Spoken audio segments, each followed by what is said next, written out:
Halo teman-teman hebat, mari kita mulai perjalanan kita ke masa lampau, jauh di kota Babel.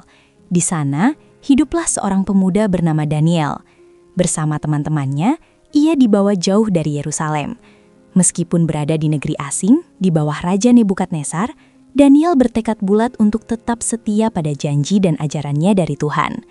Ia tahu bahwa lingkungan baru ini penuh dengan godaan, tetapi imannya adalah kompasnya. Kehidupan yang serba mewah ditawarkan, namun Daniel fokus pada panggilan hidupnya, yaitu mengasihi Tuhan. Ini adalah awal dari kisah luar biasa tentang bagaimana keberanian seorang pemuda bisa mengubah sejarah kerajaan besar. Ujian pertama Daniel datang dari meja makan raja. Mereka ditawari makanan dan minuman mewah yang telah dipersembahkan kepada dewa-dewa Babel, sesuatu yang dilarang oleh hukum Tuhan.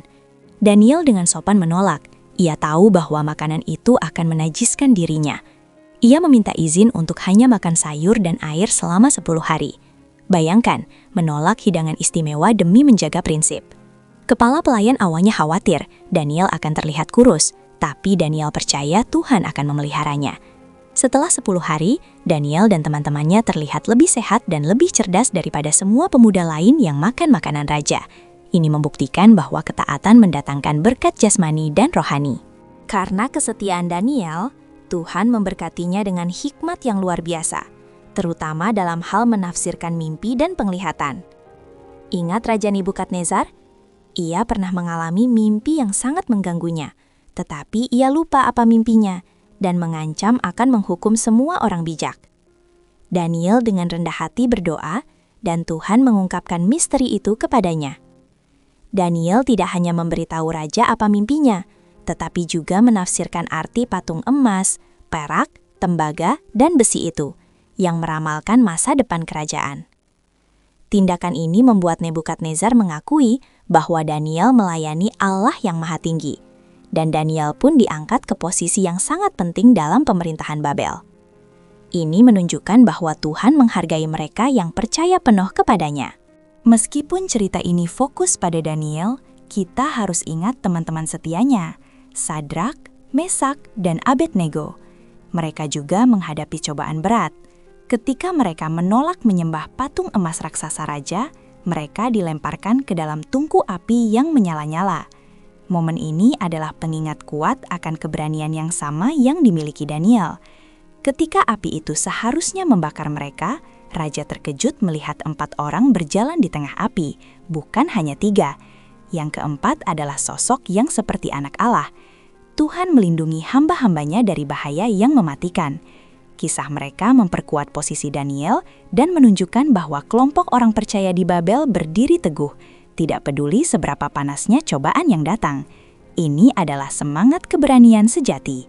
Waktu terus berjalan, dan Raja Nebukadnezar meninggal. Kerajaan kemudian dipimpin oleh Raja Belshazzar, cucunya. Belshazzar tidak belajar dari kesalahan kakeknya dan bersikap sombong. Suatu malam, Raja Belshazzar mengadakan pesta besar menggunakan wadah-wadah suci yang diambil dari Bait Allah di Yerusalem.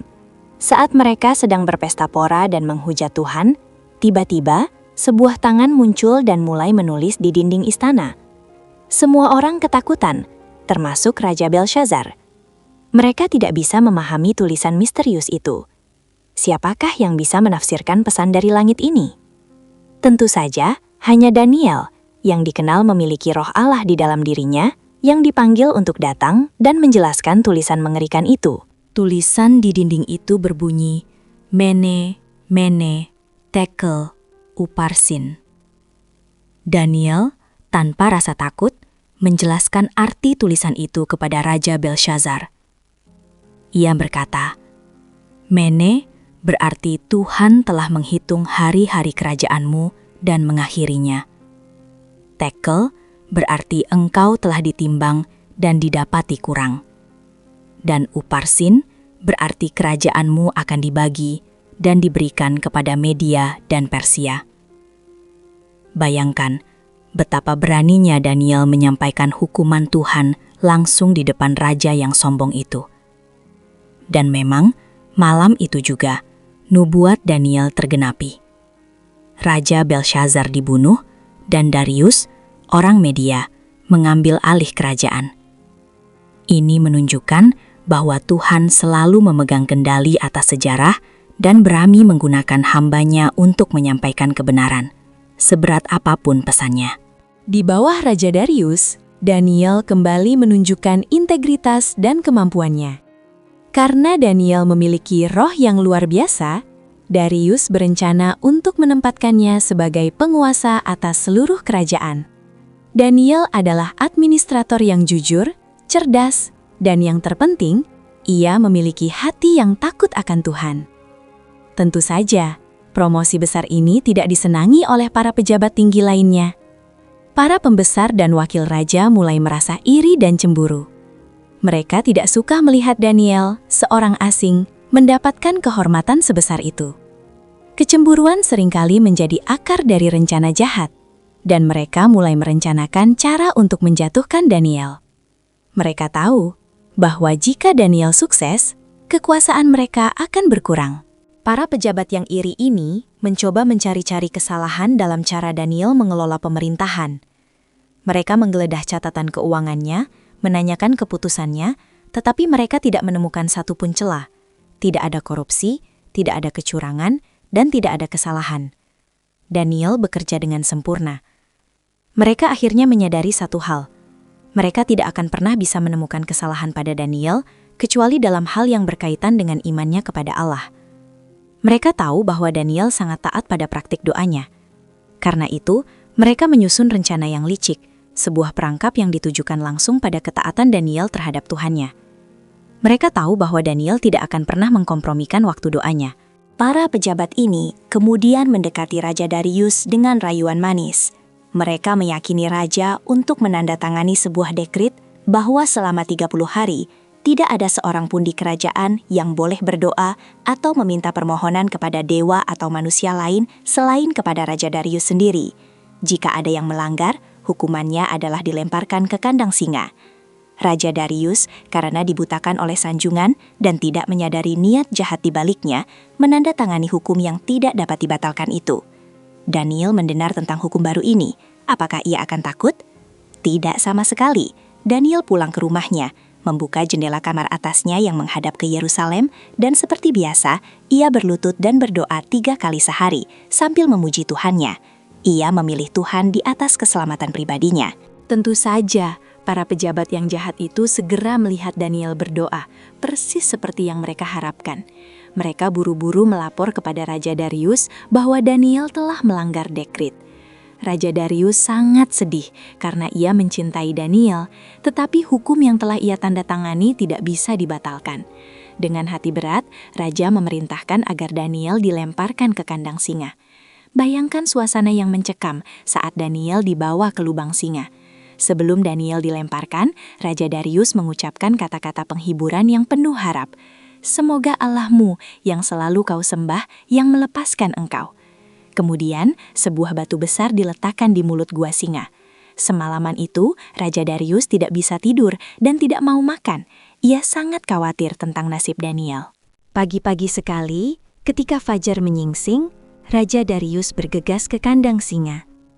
Dengan suara yang gemetar dan penuh kekhawatiran, ia memanggil, "Daniel, hamba Allah yang hidup. Apakah Allahmu yang kau sembah dengan setia telah sanggup melepaskan engkau dari singa-singa itu?" Dan dari dalam kegelapan kandang itu, terdengar suara Daniel yang tenang dan damai. "Ya Raja, kiranya tuanku hidup kekal. Allahku telah mengutus malaikatnya untuk menutup mulut singa-singa itu, sehingga mereka tidak menyakitiku."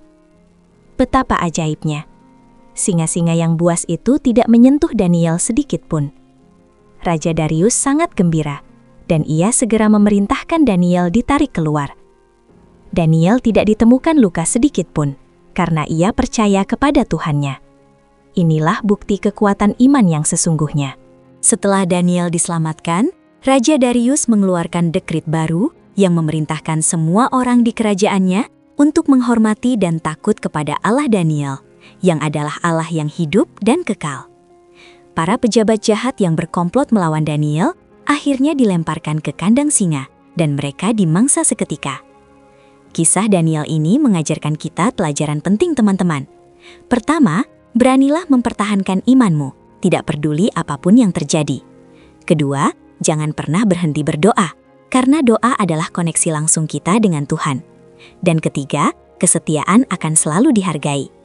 Sama seperti Daniel, kita juga bisa menghadapi singa-singa dalam hidup kita, ketakutan, godaan, atau tekanan dari teman. Ingatlah, jika kita percaya, Tuhan akan selalu mengirim malaikat-Nya untuk melindungi kita. Jadi teruslah berani dan setia ya. Jangan lupa like and subscribe untuk update seru lain.